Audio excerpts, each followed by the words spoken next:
Nakakatuwa kasi siya pag nakikita ko sa mga online sellers. So, ayun, dumating siya ito. At, ayun siya. Large ang binili ko eh. So, tingnan natin kung large ba ito. Ay, oo nga, malaki. Malaki siya. Ayan. Ito yung box niya. Medyo durug-durug na din, pero okay lang. Basta mahalaga ay buo ito.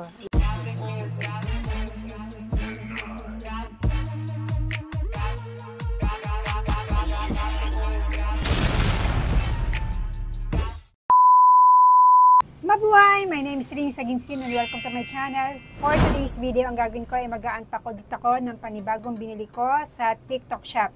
At kung mapapansin nyo, ayan, nandito tayo sa aming munting tindahan kasi yung binili ko sa TikTok shop, ito yung magagamit ko dito sa tindahan namin. At yung kalembang, yung bell na ginagamit ng mga online sellers. So naisip ko na bumili rin ng ganun para masubukan ko naman kung maganda nga bang gamitin ito at saka nakakatuwa kasi siya pag nakikita ko sa mga online sellers. So, ayun, dumating siya ito.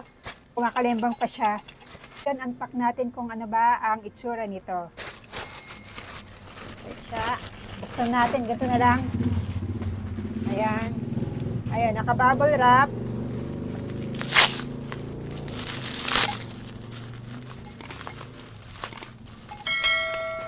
At, ayan siya. Large ang binili ko eh. So, tingnan natin kung large ba ito. Ay, oo nga, malaki. Malaki siya. Ayan. Ito yung box niya. Medyo durug-durug na din, pero okay lang. Basta mahalaga ay buo ito. Ayan. Ay, malaki siya. Malaki. Meron maliit ito, pero malaki ang binili ko kasi nagkataon na meron ako nakitang mura dito sa TikTok shop. Subukan natin. Wow! Ang laki niya. Ayan. May maliit ito pero malaki yung binili ko kasi yung maliit parang kasing laki lang ng ng kamay ko. Ito malaki siya. Ang ganda. Sukatin natin kung gaano siya kalaki.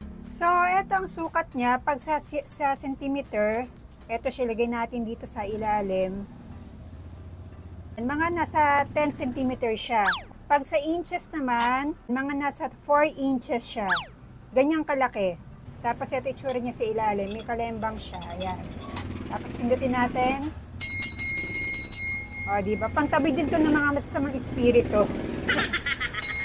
Ang size ito ay large. Meron itong small, pero large ang binili ko kasi nga nakakita ko ng mas mura. Ang price ito ay nasa 100 pesos. Pero meron siyang shipping fee na 38 pesos. Tapos meron akong discount dahil meron akong 14 pesos na coupons. And then meron din akong seller coupons na 10 pesos. Kaya ang total lang na binayaran ko ay 114. So check nyo lang po ang aking description box at nandun po ang aking TikTok video para po makita nyo ang yellow basket nang kayo po ay maka-order nitong bell para sa ating tindahan. So hanggang dito na lamang po and thank you for watching. See you in my next vlog. Bye! Thank you.